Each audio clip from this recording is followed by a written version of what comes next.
Timur نے بوڑھے سے دریافت کیا، اے شخص تمہارا دین کیا ہے؟ اس نے جواب دیا، میرا مذہب خدا کا مذہب ہے۔ تیمور نے کہا، خدا کے کئی دین مانے جاتے ہیں، تم کس دین کے پیروکار ہو؟ بوڑھے نے حیرت سے دیکھتے ہوئے کہا، خدا کے کئی دین نہیں بلکہ ایک ہی دین ہے۔ تیمور نے اب اس 170 سالہ شخص سے پوچھا، اچھا یہ بتاؤ کہ تمہارے دل میں اب کوئی شوق باقی ہے؟ وہ بولا، نہیں، میری کوئی آرزو باقی نہیں۔ تیمور نے پوچھا، موت سے خوف آتا ہے؟ اس نے ہنس کر جواب دیا، اے جوان، موت بھی کوئی ڈرنے کی چیز ہے؟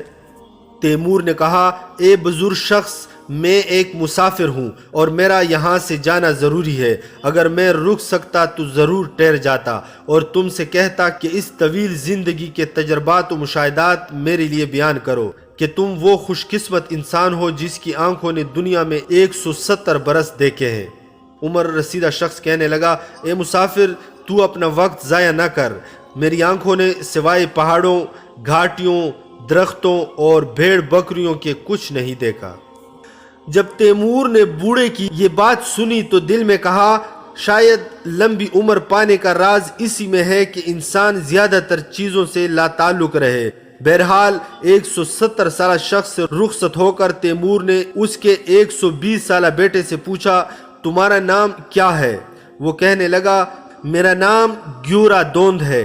تیمور نے کہا، میں حسین آباد جانا چاہتا ہوں، کیا تم رہنما کے طور پر ہمارے ساتھ چلو گے؟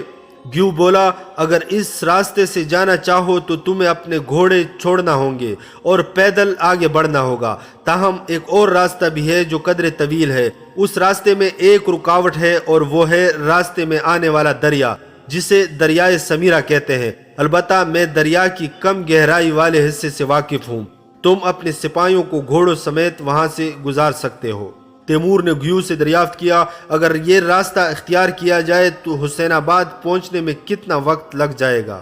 گیو بولا، ایک تجربہ کار گھوڑ سوار 10 دن میں حسین آباد پہنچ سکتا ہے، لیکن چونکہ تمہارے ساتھ ایک بڑی فوج ہے اس لیے تمہیں وہاں پہنچنے میں 15 دن لگ جائیں گے۔ تیمور نے اس سے پوچھا، تم جس راستے کی بات کر رہے ہو وہ کہاں سے گزرتا ہے؟ گیو نے ہاتھ سے جنوب مغرب کی طرف اشارہ کرتے ہوئے کہا، حسین آباد وہاں واقع ہے، اگر تم پیدل سفر کرو تو 3 دن میں وہاں پہنچ جاؤ گے، لیکن گھوڑے بھی ساتھ لے جانا چاہو تو تمہیں دوسرے راستے سے جانا ہوگا۔ پھر اس نے اپنی انگلی سے مختلف اطراف کے درمیان دائرہ بناتے ہوئے کہا، تمہارا راستہ ان علاقوں سے گزرتا ہے۔ تیمور سمجھ گیا کہ اس سے حسین آباد گھوڑوں کے ذریعے پہنچنے کے لیے ایک طویل چکر کاٹنا پڑے گا۔ لورستان پہنچنے سے پہلے تیمور اس راستے کے بارے میں جانتا تھا، مگر اس کی طوالت کی وجہ سے یہ فیصلہ نہ کر پایا تھا کہ آیا اس راستے کو اپنائے یا مختصر راستے سے ہی سفر کرے۔ دونوں ہی صورتوں میں اسے آسیاب ایزا نامی جگہ پہنچنا تھا، اس لیے اس نے سوچا کہ وہیں پہنچ کر فیصلہ کرے گا۔ کچھ دیر بعد تیمور کے بھیجے ہوئے ہراول دستے کے سپاہی واپس آئے اور بتایا کہ راستہ اتنا تنگ اور خطرناک ہے کہ وہاں سے گھوڑے پر سوار ہو کر نہیں گزرا جا سکتا، کیونکہ راستے کی چوڑائی چند ہاتھ سے زیادہ نہیں بلکہ بعض جگہوں پر اس سے بھی کم ہو جاتی ہے کہ پیدل گزرنا بھی مشکل لگتا ہے۔ وہاں کے پتھر بھی ایسے شفاف ہیں کہ گھوڑوں کے پھسلنے کا واضح امکان ہے۔ تیمور جانتا تھا کہ ہراول دستے کے سپاہیوں کا نظریہ درست ہے، وہ لوگ تجربہ کار تھے اور جو بات کر رہے تھے اس میں شک کی کوئی گنجائش نہ تھی۔ تیمور نے ہراول دستے کے سردار کو پیغام بھیجا کہ وہ لوگ صبح تک اپنی جگہ ٹھہرے رہیں، تاہم پوری طرح ہوشیار رہیں تاکہ دشمن انہیں غفلت میں نہ آلے، البتہ صبح کی روشنی ہوتے ہی واپس آ جائیں تاکہ دوسری سمت سے حسین آباد کی طرف فوج کی روانگی کے باعث عقب سے اس کی نگرانی کر سکے۔ اگلے دن گیو نے اپنی باپ کی دیکھ بھال ایک شخص کو سونپی اور تیمور کے پاس آ کر کہنے لگا، میں تمہارے ساتھ بطور رہنما چلنے کو تیار ہوں۔ تیمور کے دل میں 120 سالہ شخص کے بارے میں اعتماد بڑھتا جا رہا تھا، کیونکہ اس کی باتوں میں سچائی نظر آتی تھی اور اسے یقین ہو چکا تھا کہ وہ اس سے دھوکہ نہیں دینا چاہتا۔ تیمور نے اپنے سپاہیوں کو اشارہ کیا کہ گیوں کو بھی ایک گھوڑا دیا جائے، لیکن گیوں اپنی ٹانگوں کی طرف اشارہ کر کے کہنے لگا، میری ٹانگیں ہی میرے لیے گھوڑے ہیں، میں ان کے ذریعے تمہارے گھوڑوں سے زیادہ تیز رفتاری سے سفر کر سکتا ہوں۔ گیو سچ کہتا تھا۔ جب وہ لوگ وہاں سے آگے بڑھے تو وہ سپاہیوں کے ساتھ پیدل ہی چلتا رہا اور اس نے کسی بھی مرحلے پر تکن کا اظہار نہ کیا۔ جس راستے پر وہ لوگ چل رہے تھے وہ دوسرے پہاڑی راستوں ہی کی طرح گہری کائیوں کے پاس سے گزرتا یا اچانک تیز ڈھلان میں بدل جاتا تھا۔ وہ لوگ یوں ہی سفر کرتے آگے بڑھ رہے تھے کہ ایک دن عصر کے وقت اچانک دور سے ایک عجیب طرح کی گڑگڑاہٹ کی آواز سنائی دی۔ تیمور نے گیو سے پوچھا، یہ کیسی آواز ہے؟ اس نے جواب دیا، یہ دریائے سمیرا کی آبشار کے گرنے کی آواز ہے۔ رات کو وہ لوگ ایسی جگہ پہنچ گئے جہاں سے آبشار کا فاصلہ بقول گیو کے نصف فرسخ سے زیادہ کا تھا، لیکن آبشار کی آواز اتنی شدت سے پہاڑوں میں گونج رہی تھی کہ یوں لگتا تھا جیسے وہاں سے چند قدم کے فاصلے پر آبشار گر رہی ہو۔ ان کے گھوڑے ڈرپوک نہیں تھے کیونکہ میدان جنگ میں مختلف قسم کی آوازیں سننے کے عادی تھے، حتیٰ کہ بارود پھٹنے کی آواز سے بھی خوفزدہ نہ ہوتے تھے، لیکن پہاڑوں میں گونجی آبشار کی آواز نے انہیں خوفزدہ کر دیا تھا۔ دراصل یہ آواز ان کے لیے بالکل اجنبی اور نئی تھی، اس لیے وہ رات گئے تک گھبراہٹ کا شکار رہے اور اپنا چارہ بھی نہ کھا سکے۔ البتہ کافی رات گزرنے کے بعد اس آواز سے مانوس ہو کر چارہ کھانے لگے۔ ماوراؤن نہر میں جیہون اور سیہون جیسے عظیم دریا موجود تھے، لیکن ان دریاؤں سے آبشاریں نہیں بنتی تھی بلکہ ان میں کشتی رانی کا کام لیا جاتا تھا، اس لیے آبشار گرنے کی آواز تیمور کے لیے بھی نئی تھی اور اس سے اندازہ نہ تھا کہ پانی گرنے کی آواز اس قدر خطرناک ہو سکتی ہے۔ اگلے روز وہ آگے بڑھے اور آبشار کے پاس پہنچ گئے۔ تیمور آبشار کے پاس پہنچ کر گھوڑے سے نیچے اتر آیا تاکہ اس کا بہتر نظارہ کر سکے۔ زمین پر قدم رکھتے ہی تیمور کو یوں محسوس ہوا کہ زمین آبشار کی آواز سے لرز رہی ہے۔ گیو کو تیمور سے بات کرنے کے لیے چیخنا پڑ رہا تھا۔ وہ بتا رہا تھا کہ ابھی دریا کا پانی کم ہے۔ گرمیوں کے موسم میں جب پانی زیادہ ہو جاتا ہے تو پانی گرنے سے ایسی آواز پیدا ہوتی ہے کہ آس پاس کے پہاڑوں سے پتھر ٹوٹ کر گرنے لگتے ہیں۔ اس نے آبشار کے کنارے موجود پہاڑوں کی طرف اشارہ کیا اور تیمور نے دیکھا کہ ان پہاڑوں کے کچھ حصے ٹوٹے ہوئے تھے۔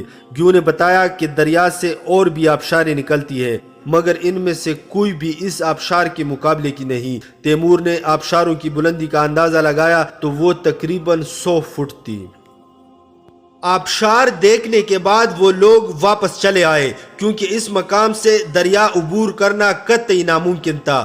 گیو بدستور پیدل ہی ان کی رہنمائی کر رہا تھا یہاں تک کہ وہ دریائے سمیرا کے کم گہرائی والے علاقے میں پہنچ گئے۔ اس مقام سے دریا کی چوڑائی کافی زیادہ تھی جس کا اندازہ تیمور نے 1300 فٹ لگایا۔ تیمور کو نظر آ رہا تھا کہ وہاں پانی کا بہاؤ کم ہے، پھر بھی اس نے احتیاط کا دامن نہ چھوڑا۔ چنانچہ اس نے پوری فوج کو دریا میں اتارنے سے قبل کچھ سپاہیوں کو بطور آزمائش آگے بڑھنے کو کہا تاکہ یہ پتہ چل جائے کہ کہیں عین درمیان میں کوئی گھڑے تو نہیں ہے۔ تیمور کو علم تھا کہ ان کے یہاں دریائے جیہون میں گہرائی کے مقام پر بہت سے گہرے گڑھے تھے۔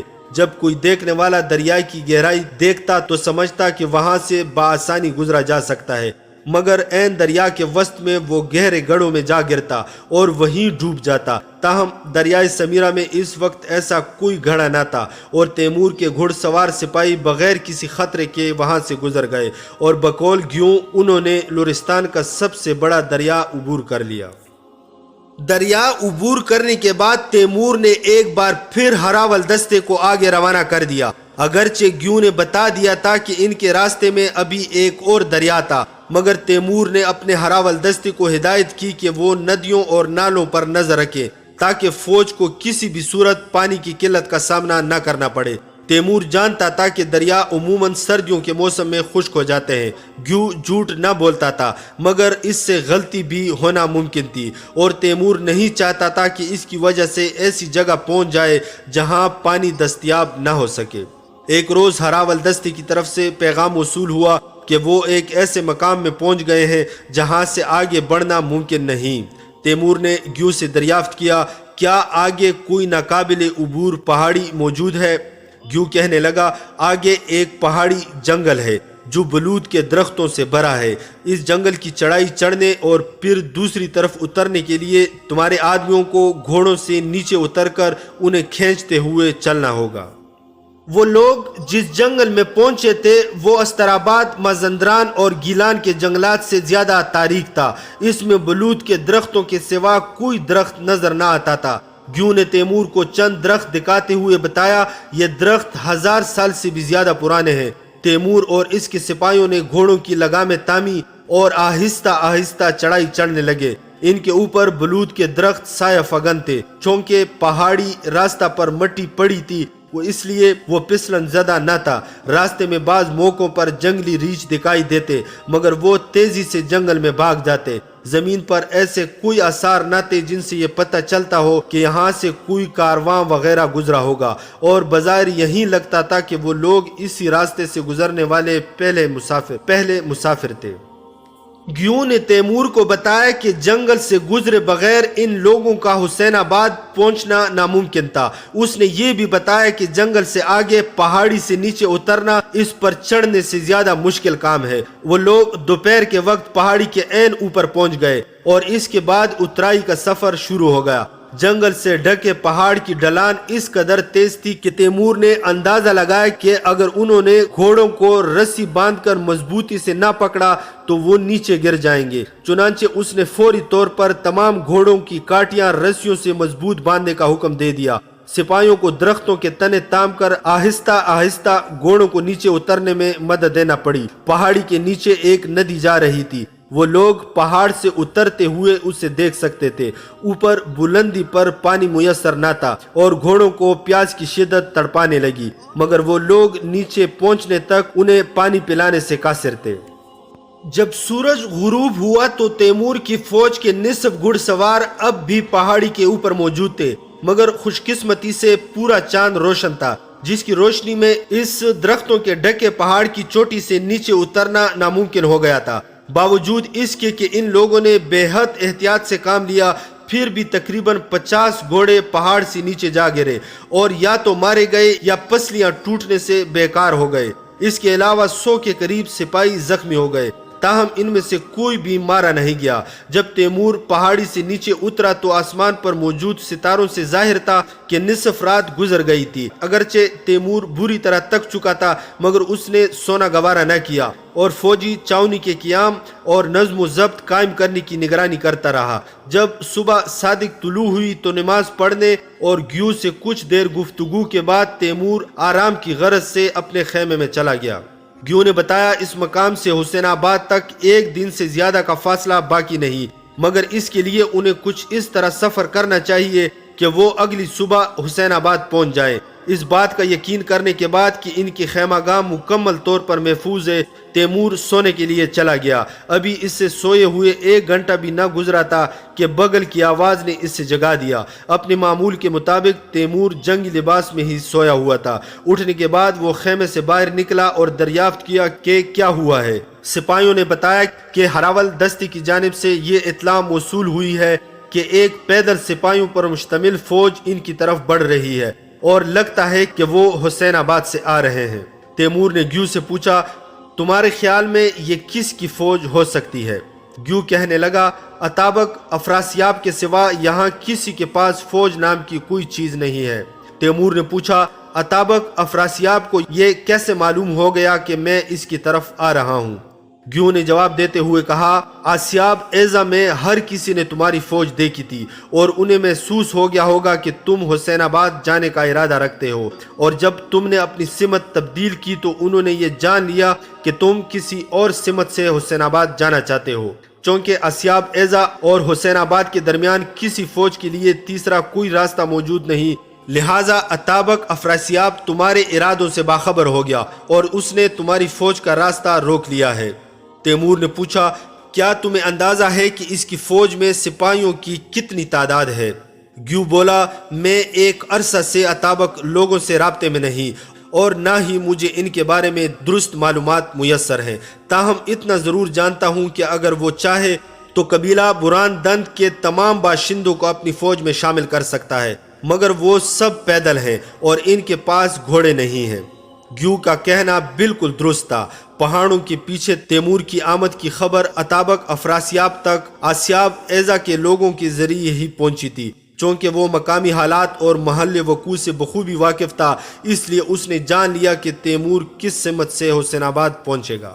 مگر لورستان کے حاکم نے ایک بڑی غلطی کی تھی، کیونکہ وہ اپنے محفوظ پہاڑی علاقے سے نکل کر ہموار مقام پر تیمور کے مقابلے میں آ گیا تھا، وہ بھی پیادہ کے ساتھ۔ جس جگہ تیمور نے اپنی چھاونی قائم کی تھی وہ دامن کوہ میں پانی کے نزدیک ایک وسیع اور ہموار جگہ تھی۔ تیمور اس ہموار خطہ میں جس سمت میں چاہتا اپنے سپاہیوں کو پھیلا سکتا تھا۔ اگر اتابک افراسیاب خود چل کر تیمور کے مقابلے پر نہ آتا تو تیمور اس پہاڑی علاقے میں گھڑ سواروں کو صحیح طور پر استعمال نہ کر سکتا تھا۔ در حقیقت لورستان کا حاکم بقول فردوسی کے اپنے پیروں پر چل کر اپنی مقتلگاہ تک پہنچ گیا تھا۔ ابھی اتابک افراسیاب کے لشکر کے آثار نمایاں نہ ہوئے تھے کہ انہوں نے خیمے اکھاڑ کر چھاونی ختم کر دی اور تیمور کی فوج نظم و ضبط اور خاص ترتیب کے ساتھ لڑائی کے لیے تیار ہو گئی۔ پھر جلد ہی ہراول دستہ بھی ان سے آ ملا۔ تیمور نے اپنی فوج کو 4 حصوں میں تقسیم کیا۔ 3 حصے فوج کے میمنہ، میسرہ اور کلب سپاہ پر مشتمل تھے، جبکہ چوتھا حصہ حسب معمول فاضل فوج کے طور پر الگ تھا۔ کچھ ہی دیر کے بعد اتابک کی فوج دور سے آتی دکھائی دی۔ اس کے سپاہی پہاڑی کی تنگ گھاٹی سے نکل کر ان کی جانب بڑھ رہے تھے۔ تیمور کو اتابک کے سپاہیوں کے ہاتھ میں ہتھیار نظر نہ آ رہے تھے۔ معلوم ہوا کہ ان کے ہتھیار چھوٹے دستوں والے اسلحے پر مشتمل تھے، مگر ان کی تعداد بہت ہی زیادہ تھی۔ تیمور نے اندازہ لگایا کہ ان کی تعداد 80,000 کے قریب تھی۔ وہ لوگ ان کی طرف بغیر کسی جنگی نظم و ضبط سے بڑھ رہے تھے۔ اتابک کے تمام سپاہی دراز قد تھے اور ان سب کی لمبی داڑیاں تھیں۔ ان کے آگے بڑھنے کے انداز سے لگ رہا تھا کہ جیسے وہ ہرگز خوفزدہ نہیں۔ تیمور کی فوج کے پاس پہنچ کر انہوں نے اچانک بھاری پتھر برسانے شروع کر دیا۔ یہ پہلی بار نہ تھا کہ تیمور کی فوج کو پتھروں سے نشانہ بنایا گیا ہو، بلکہ انہیں پہلے بھی کئی بار ایسی صورتحال کا سامنا کرنا پڑ چکا تھا۔ سبزوار کی جنگ کے دوران بھی علی سیف الدین کے سپاہیوں نے انہیں بھاری پتھروں کا نشانہ بنایا تھا، اور اگرچہ ان کے ہاتھوں میں لمبے لمبے نیزے تھے مگر تیمور کے سپاہی ہرگز نہ گھبرائے تھے، بلکہ انہیں شکست دینے میں کامیاب ہو گئے تھے۔ تیمور کو علم تھا کہ جب جنگ میں مخالف فوج سروں پر پتھر برسانے لگے تو اس فوج پر شدید حملہ کر دینا چاہیے تاکہ ان کے پتھروں کا توڑ ہو سکے۔ اس وقت بھی تیمور نے ان پر عام حملے کا حکم جاری کرتے ہوئے اپنے رہنما 120 سالہ گیو سے کہا کہ وہ فوج کے عقبی حصے میں چلا جائے، کیونکہ یہاں اس کی جان خطرے میں تھی۔ گیو نے تیمور کا کہا مانا اور پیچھے کڑی فاضل فوج میں چلا گیا۔ تیمور نے خود بھی لمبا کلہاڑا اپنے بائیں ہاتھ میں تاما اور دائیں ہاتھ سے گھوڑے کی لگام پکڑتے ہوئے دشمن کی سمت ایڑ لگا دی۔ تیمور کے سپاہی جانتے تھے کہ جب ایسے دشمن کی طرف آگے بڑھ رہے ہوں جو انہیں پتھروں سے نشانہ بنا رہا ہو تو انہیں گھوڑے کی پشت پر آگے کی طرف جھک جانا چاہیے تاکہ پتھروں کا نشانہ بننے کا امکان کم سے کم ہو جائے۔ یہ پوچھا جا سکتا ہے کہ جب دشمن ان پر پتھر برسا رہا تھا تو تیمور کے سپاہی بھی کیوں نہ ان پر پتھر برسانے لگے؟ ہاں بالکل وہ ایسا کر سکتے تھے یا ان پر تیروں کی بوچھاڑ کر سکتے تھے، لیکن تیمور جانتا تھا کہ یہ کام لڑائی کے اصل نتائج کے لحاظ سے بالکل بے فائدہ تھا۔ اگر تیمور کی فوج اور اتابک کے سپاہی ایک دوسرے کو پتھروں سے نشانہ بناتے رہتے تو شاید مسلسل کئی روز ایسا کرتے رہنے پر بھی وہ جنگ کا نتیجہ نکالنے میں کامیاب نہ ہو پاتے، مگر تیمور کی فوج کا شدید حملہ اتابک کی فوج کا شیرازہ بکیر کر اسے مکمل شکست پر مجبور کر سکتا تھا۔ تیمور کے تمام گھڑ سوار بشمول خود اس کے انتہائی تیز رفتاری سے دشمن کی طرف بڑھ رہے تھے اور سب کے سب گھوڑوں کی پشت پر جھکے ہوئے تھے اور کبھی کبھی سر اٹھا کر دیکھ لیتے کہ وہ درست سمت میں جا رہے ہیں۔ تیمور خود پہلی صف میں گھوڑے کو دوڑا رہا تھا اور ایک بار پھر اپنے سپاہیوں کو یہ پیغام دے رہا تھا کہ وہ دوران جنگ اپنی جان کو عام سپاہی کی جان سے زیادہ قیمتی نہیں سمجھتا، اور یہی سچ بھی تھا۔ اس وقت بھی جب تیمور مشرق و مغرب تک پھیلی سلطنتوں کا حکمران تھا تو اپنی جان کو معمولی سپاہی کی جان پر ترجیح نہ دیتا تھا اور نہ ہی موت سے گھبراتا تھا۔ شاید اس لیے موت اس کے پاس نہ پٹکتی تھی، اور اس کا ماننا تھا کہ جو لوگ موت کے خوف میں مبتلا رہتے ہیں وہ جلد مارے جاتے ہیں اور شکست ان کا مقدر ہوتی ہے۔ یہی بات تیمور روم کے بادشاہ ایلدرم بایزید سے کہی تھی کہ اگر تو موت سے نہ ڈرتا تو شکست کی ذلت نہ اٹھاتا۔ ایلدرم بایزید سے معرکے کا تذکرہ آگے تفصیل سے آئے گا۔ کسی قلعے کو فتح کرنے کی مہم میں تیمور فوج کے اغبی حصے میں رہتا تھا۔ ایسا کرنے کی وجہ پہلے بیان کی جا چکی ہے، لیکن میدان میں وہ ہمیشہ صف اول میں شامل رہتا اور ایسا کرنے میں بھی کبھی ہچکچاہٹ کا شکار نہ ہوتا تھا۔ تیمور کو اپنے درمیان پا کر اس کے افسروں کا جذبہ بھی دو چند ہو جاتا اور وہ دیوانہ وار جان کی بازی لگا دیتے۔ تیمور کو احساس تھا کہ اتابک کے سپاہیوں کو پہنچے اس کے کئی سپاہی اور بالخصوص گھوڑے مارے جائیں گے۔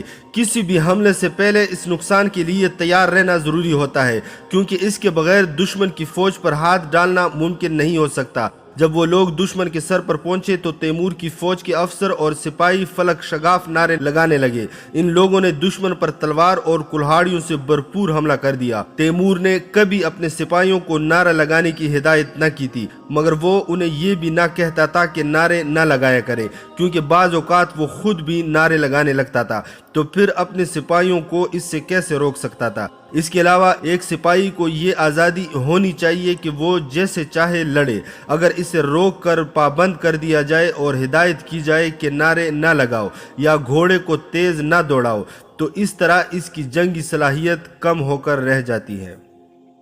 جب تیمور اتابک سپاہیوں کے سامنے پہنچا تو اس نے گھوڑی کی لگام سیدھے ہاتھ سے نکال کر گردن میں ڈال دی اور اس ہاتھ میں تلوار تام لی۔ اس کے بائیں ہاتھ میں پہلے سے کلہاڑا موجود تھا۔ اتابک کے سپاہی تیر، تلوار اور گرز کی مدد سے خوب لڑ رہے تھے اور صاف ظاہر تھا کہ وہ تیمور کی فوج سے ہرگز خوفزدہ نہیں۔ ان سپاہیوں سے نبرد آزما ہوتے ہی تیمور سمجھ گیا کہ اگر اتابک افراسیاب اپنے سپاہیوں کے ہاتھوں میں نیزے تما دیتا تو انہیں پیچھے ہٹنے پر مجبور کر سکتا تھا، کیونکہ نیزوں کی مدد سے وہ گھوڑوں کو ناکارہ بنا سکتے تھے اور انہیں زمین پر اترنے پر مجبور کر سکتے تھے۔ تب تیمور کے سپاہیوں کو ان سے تن بتن لڑنا پڑتا، جو قد کاٹ میں ان سے بلند اور بظاہر کہیں زیادہ طاقتور تھے۔ اسی لمحے تیمور کی بائیں جانب ایک لرستانی سپاہی نے اپنے گرز کا وار کر کے تیمور کے سپاہی کو گھوڑے سے نیچے گرا لیا، اور اس سے پہلے کہ تیمور اس کی مدد کر پاتا لرستانی سپاہی نے گرز مار کر اس کے سر کے پرخچے اڑا دیے۔ تاہم اگلے ہی لمحے تیمور نے اپنے کلہاڑی کی مدد سے اس لرستانی سپاہی کی ریڑھ کی ہڈی کو چیر دیا۔ اس کے منہ سے خوفناک چیخ نکلی، گرز اس کے ہاتھ سے چھوٹ گیا اور دیکھتے ہی دیکھتے اس کا جسم گھوڑوں کے سموں تلے روندا گیا۔ اس دوران تیمور پر دائیں جانب تلوار کا وار کیا گیا، مگر تیمور کے دائیں ہاتھ میں موجود تلوار نے بروقت اس وار کو روکا اور اگلے ہی لمحے وار کرنے والے کی کلائی کٹ گئی۔ وہ بھی کراہتا ہوا زمین پر بیٹھ گیا اور دوسری ہی لمحے کئی گھڑ سوار اس کے سر پر سے گزر گئے۔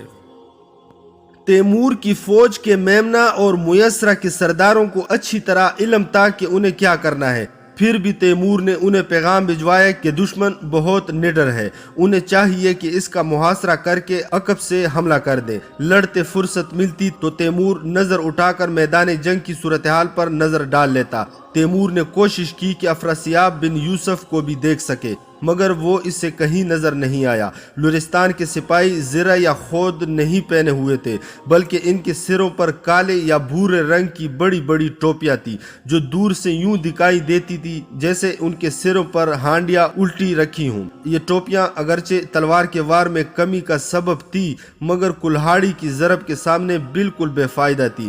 ان کے مقابلے میں تیمور کے سپاہی زرہ، خود اور 4 آئینہ پہنے ہوئے تھے، اور ان کی فوج میں ایک بھی سپاہی ایسا نہ تھا جن کے بدن پر کم سے کم 4 آئینہ نہ ہو۔ 4 آئینہ قدیم زمانے کا ایک خاص زیر جامہ تھا جو جسم کی حفاظت کی خاطر پہنا جاتا تھا۔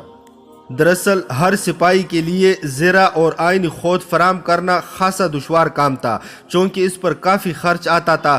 دنیا کے اکثر سپاہی ان لوازمات کے بغیر میدان جنگ میں اترتے تھے، کیونکہ ان کے حکمران ان کے لیے جنگی لباس فراہم نہ کر پاتے تھے یا ایسا کرنے سے کتراتے تھے اور اپنا پیسہ دوسرے کاموں میں لگانے کو ترجیح دیتے تھے۔ جوانی میں تیمور بھی ایسا ہی سوچتا تھا، اور جن سپاہیوں کے پاس جنگی لباس نہ تھا وہ ان کی اس کمی کو پورا کرنے کرنے کی کوشش نہ کرتا کیونکہ اس کام پر خاصا خرچ آتا تھا۔ اس زمانے میں تیمور کی مالی حالت بھی اتنی اچھی نہ تھی، اس لیے وہ اس طرف دھیان نہ دیتا تھا، لیکن جیسے جیسے اس کی عمارت میں اضافہ ہوتا گیا تو جنگوں کے تجربات نے بھی اس پر واضح کر دیا کہ ایک سپاہی کو جنگی لباس میں میدان جنگ میں اترنا چاہیے۔ اس کے علاوہ جو بادشاہ اپنی فوج کو مضبوط اور ناقابل تسخیر بنانا چاہتا ہو تو اسے چاہیے کہ دیگر اخراجات کی طرح اپنے سپاہیوں کے لیے جنگی لباس بھی فراہم کرے۔ جب تیمور پر جنگی لباس کی اہمیت واضح ہو گئی تو اس نے اپنے ملک کے مختلف شہروں مثلا اصفہان،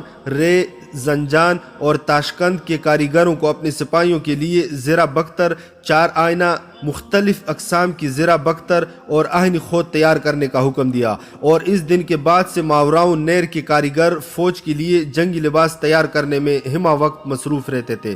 اس کے بعد جب تیمور اپنی فوج کے ساتھ میدان جنگ میں قدم رکھتا تو اس کے تمام افسر اور سپاہی لباس پہنے ہوئے ہوتے، چنانچہ تلوار، تیر اور تبران پر کم ہی اثر کرتے۔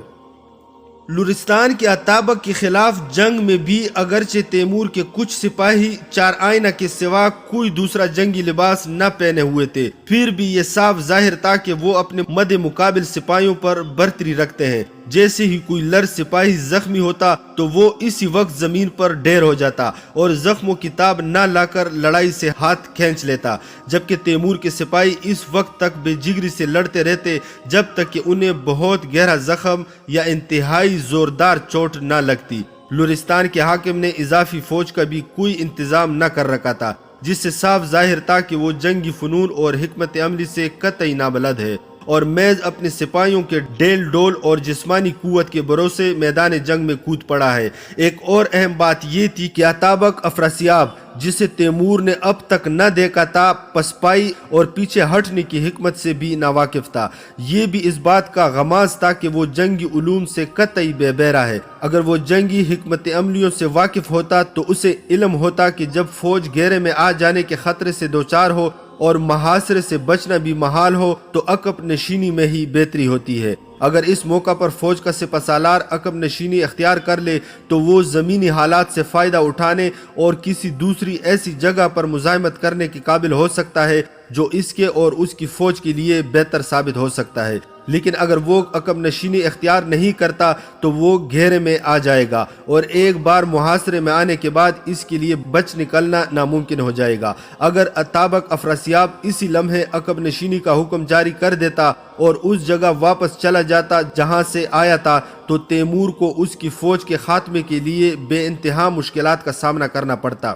اتنی بڑی فوج کو مکمل طور پر ختم کرنا، خاص طور پر اتابک افراسیاب کے بہادر فوجیوں پر مشتمل فوج کا خاتمہ جنہیں کوئی خوف نہ ہو، ایک پہاڑی خطے میں انتہائی مشکل ترین کام تھا۔ یہ بھی ممکن تھا کہ تیمور کو اپنی کئی زخمی ساتھیوں کے ساتھ بغیر جنگ کا نتیجہ حاصل کیے مایوس واپس لوٹنا پڑ جاتا، مگر بعد میں پتہ چلا کہ لرستان کے لوگ عقب نشینی کو انتہائی بزدلی اور قابل نفرت سمجھتے ہیں اور جنگوں میں کبھی عقب نشینی اختیار نہیں کرتے، بلکہ جس جگہ لڑ رہے ہوں تو وہاں اس پامردی سے لڑتے ہیں کہ یا تو خود مر جاتے ہیں یا پھر دشمن کا کلا کما کر دیتے ہیں۔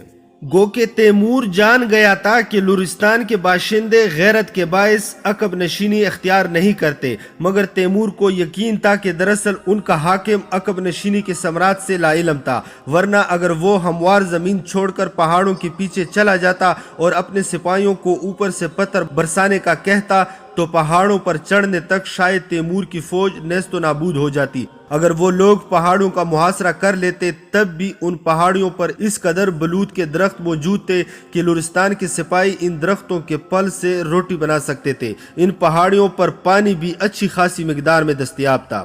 اگرچہ لر سپاہی بڑی بے جگری اور بہادری سے مقابلہ کر رہے تھے، مگر تیمور کی فوج کے میمنہ اور میسرہ کے سپاہی اتابک افراسیاب کی فوج کے گرد گھیرا تنگ کرتے ہوئے آپس میں آ ملے تھے۔ دشمن کی فوج کے نرغے میں آنے کی خبر فوراً تیمور تک پہنچ گئی اور اس کے فوری نتائج کے لیے تیمور نے مرکزی حصے سے شدید دباؤ ڈالنا شروع کر دیا۔ دوسری طرف میمنہ اور میسرہ کی طرف سے بھی گھیرے میں آئے لر سپاہیوں پر زبردست حملے شروع ہو گئے۔ اس کے تھوڑی دیر بعد تیمور کو ایک باری برکم آواز سنائی دی۔ پکارنے والا ایک لمبی سیاہ داڑھی کا مالک شخص تھا جو گھوڑے پر بیٹھا اپنے بھاری برکم گرز کو ہوا میں لہرا رہا تھا۔ اس نے سر پر لرستان کے مخصوص لوگوں کا کلاوہ باندھ رکھا تھا جس کے گرد شال لپٹی ہوئی تھی۔ وہ اونچی آواز میں پکار رہا تھا، تیمور شاہ کون ہے؟ تیمور نے بھی بلند آواز میں جواب دیا، تجھے تیمور سے کیا کام ہے؟ اس آدمی نے کہا، میں اس سے لڑنا چاہتا ہوں۔ تیمور نے اس سے پوچھا، تو کون ہے؟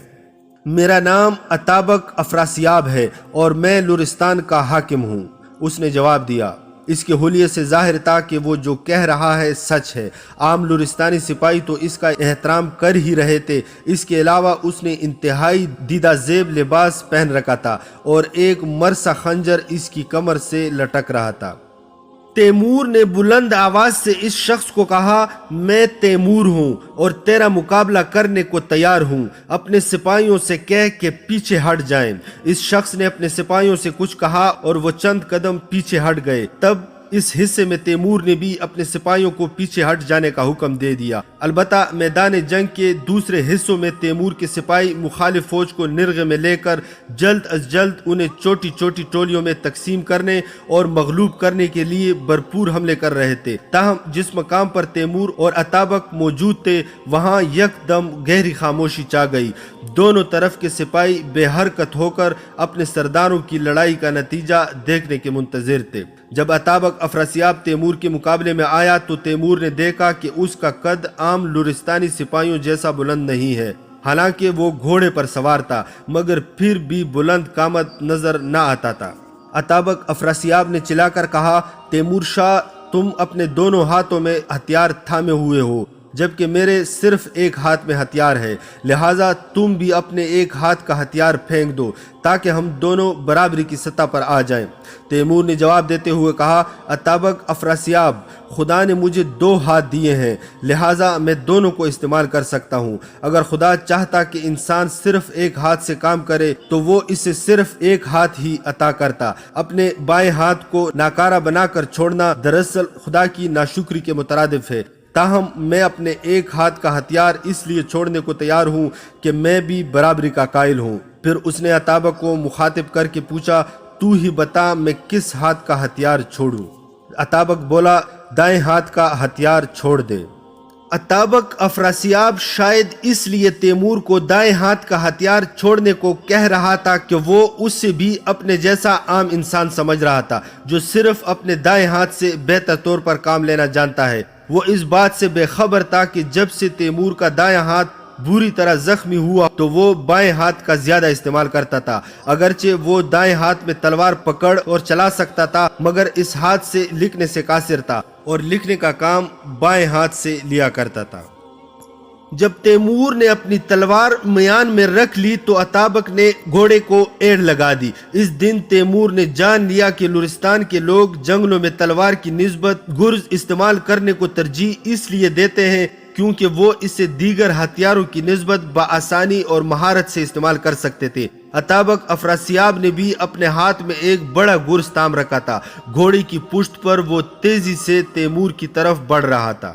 چاروں طرف لڑائی کا شور برپا تھا مگر اس جگہ جہاں تیمور اور اتابک افراسیاب کے درمیان معرکہ ہونے جا رہا تھا مکمل خاموشی تھی۔ وہاں تیمور کے سپاہی اور لرستان کے سپاہی بالکل خاموش کھڑے تھے۔ ہر کوئی اس بات کا منتظر تھا کہ تیمور اور اتابک کی لڑائی کا انجام کیا ہوگا۔ جیسے ہی اتابک تیمور کے پاس پہنچا تو اس نے اپنے گرز کو پوری قوت سے تیمور کی طرف چلا دیا۔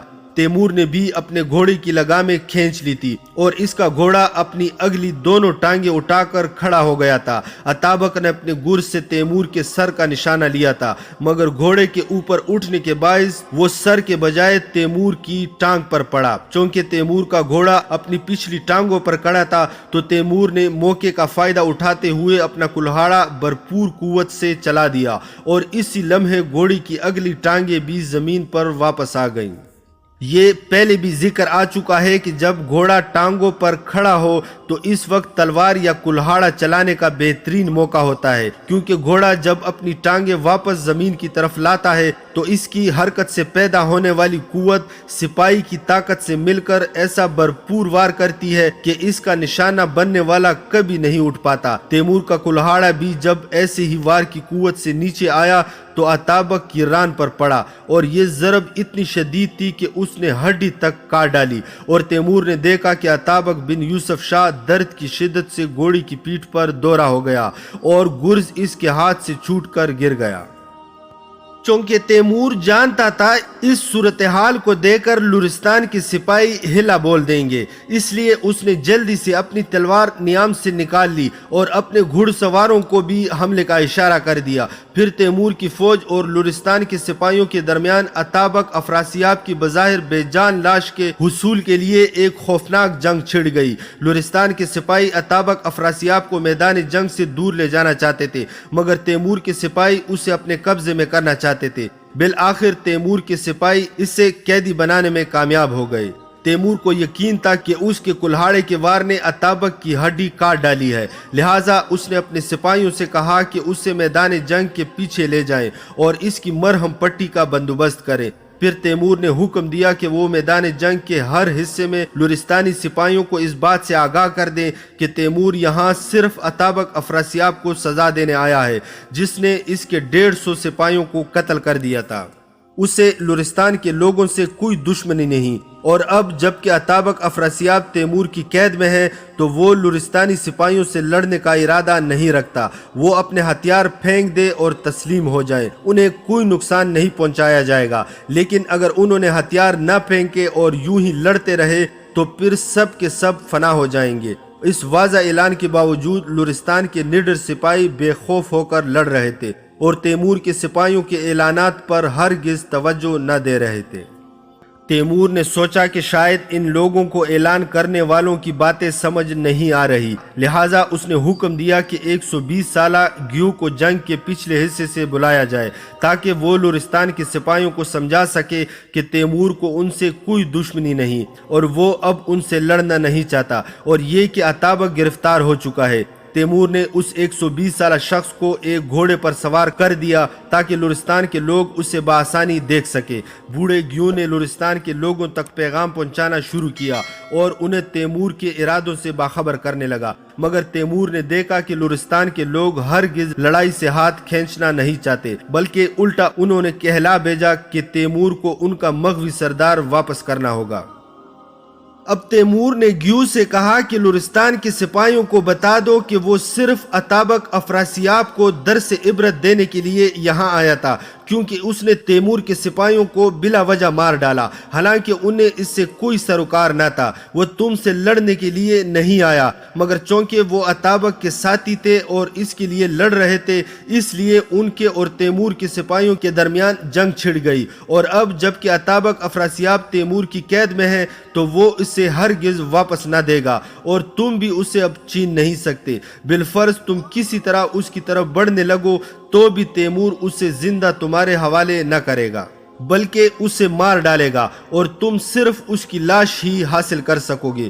چنانچہ تمہارے لیے بہتر یہی ہے کہ ہتھیار پھینک دو اور یہاں سے چلے جاؤ۔ تمہیں قیدی بنایا جائے گا اور نہ ہی خسارہ طلب کیا جائے گا، لیکن اگر تم لوگ یوں ہی مزاحمت کرتے رہے تو چونکہ تمہاری وجہ سے تیمور کے سپاہیوں کا خون بہے گا تو پھر تم پر فتح پانے کے بعد تیمور تم سے جنگی قیدیوں والا ہی سلوک کرے گا، یعنی تمہارے قیدیوں کو فدیہ لیے بغیر نہ چھوڑے گا، اور جو فدیہ ادا نہ کرے گا تو اسے جلاد کے حوالے کر دیا جائے گا یا غلام بنا کر بیچ دیا جائے گا۔ بوڑھے گیو نے تیمور کی باتیں لری زبان میں دہرا دی اور تیمور نے دیکھا کہ اب لرستان کے سپاہی ایک دوسرے سے مشورہ کرنے لگے۔ یہ ظاہر ہو گیا تھا کہ تیمور کی تجویز انہیں معقول لگی تھی، مگر اپنے آس پاس کے لوگوں سے مشورہ کرنے کے بعد ایک بغیر داڑھی والا شخص آگے بڑھا۔ اس نے تیمور سے اپنی زبان میں کچھ کہا جسے وہ سمجھ نہ سکا۔ گیو نے بتایا کہ وہ آدمی کہہ رہا ہے وہ اپنے 9 دیگر ساتھیوں سمیت تمہاری قید میں آنے کو تیار ہے اور تمہیں اختیار ہے کہ چاہو تو ان 10 آدمیوں کو موت کے گھاٹ اتار دو، مگر اطابق افراسیاب کو رہا کر دو۔ دوسرے الفاظ میں یہ 10 لوگ اپنی جان کے بدلے اطابق افراسیاب کی رہائی کا سودا کرنا چاہتے ہیں۔ تیمور نے گیو کی زبانی کہلوایا کہ اگر وہ لوگ 10 کے بجائے 10,000 آدمی بھی پیش کریں تو بھی وہ اطابق افراسیاب کو رہا نہ کرے گا۔ وہ فی الحال بری طرح زخمی ہے، اگر زخموں کی شدت سے مر گیا تو اس کا جنازہ تمہیں مل جائے گا، پھر تم جہاں چاہو اسے دفنا سکتے ہو، لیکن جب تک وہ زندہ ہے تو اسے رہا نہ کیا جائے گا، بلکہ اسے اسی جگہ لے جایا جائے گا جہاں اس نے تیمور کے 150 سپاہیوں کو قتل کیا تھا، اور وہیں اس کا سر تن سے جدا کر دیا جائے گا اور وہیں اسے دفن ہونا ہوگا، تاکہ تیمور کے مرنے والے سپاہیوں کی روحوں کو سکون مل سکے اور وہ جان لے کہ ان کے امیر نے ان کے قتل کا بدلہ لے لیا ہے۔ پھر تیمور نے گیو سے کہا وہ یہ سب باتیں لورستانی لوگوں کو بخوبی بتا دیں تاکہ یہ فیصلہ کیا جا سکے کہ وہ ہتھیار پھینکیں گے یا پھر ان سب کو پکڑنا یا قتل کرنا پڑے گا۔ لورستان کے سپاہی اب بھی تردد کا شکار تھے، مگر چونکہ تیمور کے سپاہی چاروں طرف سے تیزی سے حملے کرتے آگے بڑھ رہے تھے، لہٰذا جلد ہی انہیں یقین ہو گیا کہ وہ بری طرح محاصرے میں پھنس چکے ہیں اور ان کے لیے فرار کی کوئی راہ نہیں بچی۔ پھر انہیں یہ بھی پتہ لگ گیا تھا کہ ان کی ثابت قدمی سے اطابق افراسیاب کی رہائی ممکن نہ ہو سکے گی، چنانچہ انہوں نے اپنے ہتھیار پھینک دیے اور تسلیم ہو گئے۔ تیمور نے اپنے سپاہیوں کو ہدایت کی کہ انہیں راستہ دے دیا جائے تاکہ وہ اپنے گھروں کو لوٹ جائیں۔ لورستان کے سپاہی میدان چھوڑ کر اپنے گھروں کو لوٹ گئے اور یوں جنگ کا مکمل خاتمہ ہو گیا۔ چونکہ سردیوں کا موسم تھا لہٰذا جلد ہی دن کا خاتمہ ہو گیا اور رات کا اندھیرا پھیلنے لگا۔ اگرچہ جنگ ختم ہو چکی تھی مگر پھر بھی حفظ متقدم کے طور پر تیمور نے ایک حفاظتی دستے کو ارد گرد کے راستوں کی نگرانی کے لیے تعینات کر دیا تاکہ شب خون کی صورت میں کوئی انہیں غافل گیر نہ کر سکے، کیونکہ اس بات کا بہرحال امکان تھا کہ ہتھیار پھینک کر جانے والے لورستانی سپاہی ایک بار پھر ہتھیار لے کر مقابلے کے لیے نکل آئیں۔ سورج غروب ہونے کے بعد پہاڑوں کی طرف سے سرد ہوا چلنے لگی۔ اگرچہ تیمور کی بائیں ٹانگ اطابق افراسیاب کا گرز لگنے سے زخمی تھی اور وہ تکلیف میں تھا، مگر اس کے باوجود ٹھنڈی ہوا کا مزہ لینے اپنے خیمے سے باہر نکل آیا۔ کچھ دیر بعد چاند کی روشنی پھیل گئی اور میدان جنگ جو ہزاروں انسانوں اور گھوڑوں کی لاشوں سے بھرا پڑا تھا روشن ہو گیا۔ چاند کی چاندنی میں میدان جنگ یوں دکھائی دے رہا تھا گویا وہ لامتناہی ہو، اور وہاں بکھری لاشیں بھی اپنے اصل تعداد سے کہیں زیادہ لگ رہی تھی۔ کبھی کبھی میدان میں سایہ لہراتا اور تیمور سمجھ جاتا کہ وہ کوئی ایسا مجروح گھوڑا ہے جو ابھی تک زخمی حالت میں پڑا ہوا ہے مگر مرا نہیں ہے، مگر انسانی جسم کی حرکات کا سوال ہی پیدا نہ ہوتا تھا، کیونکہ وہاں صرف مردہ انسان ہی پڑے تھے۔ زخمیوں کو پہلے ہی میدان سے لے جایا جا چکا تھا۔ تیمور کی فوج نے اپنے مردہ سپاہیوں کو اگلے روز دفن کرنا تھا۔ لورستان کے باشندے بھی ان کے بعد آ کر اپنے ساتھیوں کی لاشوں کو اٹھا کر لے جاتے اور میدان جنگ انسانی جنازوں سے خالی ہو جاتا، مگر گھوڑوں کے لاشیں ویسے ہی پڑے رہتے۔ اگر 10 سال بعد کوئی شخص اس مقام سے گزرتا تو گھوڑوں کی سفید ہڈیاں دیکھ کر فوراً سمجھ جاتا کہ کبھی یہاں خوفناک جنگ ہوئی تھی۔ چاند کی چاندنی میں میدان جنگ میں بکھری ہزاروں انسانی لاشوں کو دیکھتے ہوئے تیمور کو اپنی قوت اور برتری کا احساس ہوا، کیونکہ اس روز میدان جنگ میں جن لوگوں کی لاشیں بکھری ہوئی تھی وہ اس لیے اپنی جانوں سے ہاتھ دھو بیٹھے تھے کہ انہوں نے تیمور کے مقابلے پر آنے کی جسارت کی تھی، اگر وہ ایسا نہ کرتے تو زندہ ہوتے۔ جب تیمور میدان جنگ کے منظر میں کھویا ہوا تھا تو اچانک ہوا کے دوش پر ایک آواز اس کے کانوں میں پڑی جو ایسی تھی جیسے کوئی بھیڑ بکریوں کا ریوڑ مل کر چلا رہا ہو۔ تیمور نے گیو کو طلب کیا اور اسے دریافت کیا۔ موسم اب بھی اتنا سرد نہیں ہوا کہ بھیڑیے راتوں کو نکل کر یوں چیخنے لگے۔ کیا یہ واقعی بھیڑوں کی چیخنے کی آواز ہے؟ گیو کہنے لگا، میرے امیر، یہ آواز دراصل لر سپاہیوں کی ہے جو آؤ زاری کر رہے ہیں۔ تیمور نے دریافت کیا، وہ کس کا ماتم کر رہے ہیں؟ گیو کہنے لگا، وہ لوگ پہاڑ کے نیچے جمع ہو کر ماتم کر رہے ہیں۔ دراصل انہیں اپنے گھروں کو جانے کی ہمت نہیں ہو رہی۔ کیونکہ ان سے پوچھا جائے گا کہ ان کے ہوتے ہوئے اتابک افراسیاب کہاں گیا، اگر وہ مارا گیا تو اس کا جنازہ کیوں نہیں لائے، اس لیے وہ لوگ اپنی بے چارگی کا ماتم کر رہے ہیں۔ تیمور نے کہا، لرستان کے سپاہی انتہائی بے خوفی سے لڑے اور ایسی جیدار انسانوں کی طرف سے گریہ زاری کرنا انتہائی عجیب بات لگتی ہے۔ گیو نے وضاحت کرتے ہوئے کہا، لری مرد کبھی نہیں روتے ماں سوائے اس کے کہ اپنا سردار کھو دیں، چونکہ اب انہوں نے اپنا سردار کھو دیا ہے لہٰذا اس لیے ماتم کر رہے ہیں۔ تیمور نے گیو کو ہدایت کی کہ وہ جا کر دیکھے کہ اتابک افراسیاب کا کیا حال ہے۔ بوڑھا گیو چلا گیا اور جلد ہی واپس لوٹ کر بتانے لگا، اتابک کی حالت خاصی خراب ہے، تمہارے سپاہی جتنی بھی کوشش کر لیں وہ اس کے زخم سے بہتا خون نہیں روک سکتے۔ تیمور نے کہا، اس کا خون اس لیے نہیں رک پا رہا کیونکہ اس کی ہڈی مکمل طور پر کٹ چکی ہے۔ طبیب نے اس کی ہڈی کو واپس رکھ کر مرہم پٹی تو کر دی ہے، مگر اس کا کہنا ہے کہ ہڈی جوڑنے اور خون بند ہونے کے لیے ضروری ہے کہ اتابک کم از کم 1 مہینے تک بستر سے بالکل نہ ہلے، مگر چونکہ اسے آج پہلے ہی کئی بار ایک جگہ سے دوسری جگہ لے جایا جا چکا ہے اور کل بھی چونکہ ہم اپنے آدمیوں کو دفنانے کے بعد یہاں سے روانہ ہو جائیں گے تو ہم اتابک کو بھی اپنے ساتھ لے جائیں گے۔ گیو کہنے لگا، اس طرح تو وہ یقینی طور پر مر جائے گا۔ تیمور نے کہا، وہ خود اپنی موت کا ذمہ دار ہے کیونکہ اس نے میرے سپاہیوں کو قتل کیا تھا اور آج وہ میرے ساتھ دو بدو لڑنا چاہتا تھا اور میرے کلہاڑے کے وار نے اس لڑائی میں جو اس کی مرضی سے ہوئی تھی اس کی ٹانگ کی ہڈی کاٹ ڈالی تھی۔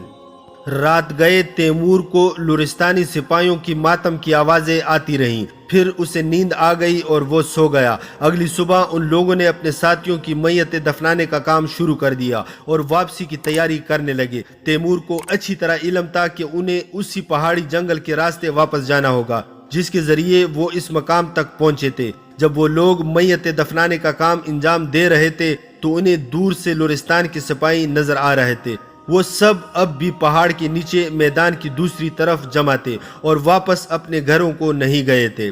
دن کا کچھ حصہ ہی گزرا تھا کہ تیمور کو معلوم ہوا اتابک نزع کی حالت میں ہے۔ تیمور خود اسے دیکھنے گیا تو اسے معلوم ہوا کہ واقعی یہ سپاہی ٹھیک کہہ رہے تھے۔ اتابک افراسیاب چند گھڑیوں کا مہمان دکھائی دیتا تھا۔ پھر جب سورج پہاڑوں کے پیچھے نیچے کی طرف سرکنے لگا تو لرستان کے حاکم اتابک افراسیاب بن یوسف شاہ کی آنکھیں ہمیشہ کے لیے بند ہو گئیں۔ تیمور نے حکم دیا کہ اب اس کی میت لرستان کے سپاہیوں کے حوالے کر دی جائے۔ تیمور کے سپاہیوں کا ایک دستہ گیہوں کے ہمراہ گھوڑوں پر سوار ہو کر لرستانی سپاہیوں کے پاس پہنچا اور انہیں خبر دی کہ اتابک افراسیاب مر چکا ہے اور یہ کہ اب وہ اس کی میت لے جا سکتے ہیں۔ لرستانی سپاہی اس خبر کو سن کر اس قدر خوش ہوئے جیسے کہ انہیں کسی بہت بڑی فتح کی خوشخبری دی گئی ہو۔ اب انہوں نے اتابک افراسیاب کی میت کو لیا اور اپنے گھروں کی طرف روانہ ہو گئے۔ لرستان کی جنگ میں تیمور کے سپاہیوں کو کسی طرح کا مال غنیمت حاصل نہ ہوا تھا اور ان میں سے بہت سے مارے گئے تھے۔ اس جنگ میں انہیں مال غنیمت حاصل نہ ہو سکنے کی 2 اہم وجوہات تھی۔ لرستان میں دولت زیادہ تر مویشیوں کی صورت تھی جو تیمور کے سپاہیوں کے کسی کام کے نہ تھے کیونکہ وہ انہیں ان پہاڑی علاقوں سے نکال کر مشکل اور دشوار گزار چوٹیاں عبور کر کے شہروں میں لے جا اور پھر فروخت نہیں کر سکتے تھے۔ لرستانی لوگوں کے پاس سیم و زر اور جواہرات بھی نہ تھے۔ پہاڑیوں کے پیچھے کے علاقے میں ایسے شہر بھی موجود نہ تھے کہ جہاں وہ مال غنیمت لوٹ سکتے۔ صرف حسین آباد کا ایک چھوٹا سا شہر تھا جہاں سے کچھ حاصل ہونے کی امید ہو سکتی تھی۔ دوسری وجہ یہ تھی کہ سردیوں کا موسم شروع ہو رہا تھا۔ تیمور اپنی فوج کے ساتھ سردیوں کا سارا موسم پہاڑوں کے درمیان نہیں گزار سکتا تھا، لہٰذا اس کے پاس اس کے سوا اور کوئی راستہ نہ تھا کہ جسموں کو منجمد کر دینے والی ٹھنڈ پڑنے سے پہلے وہاں سے نکل جائے۔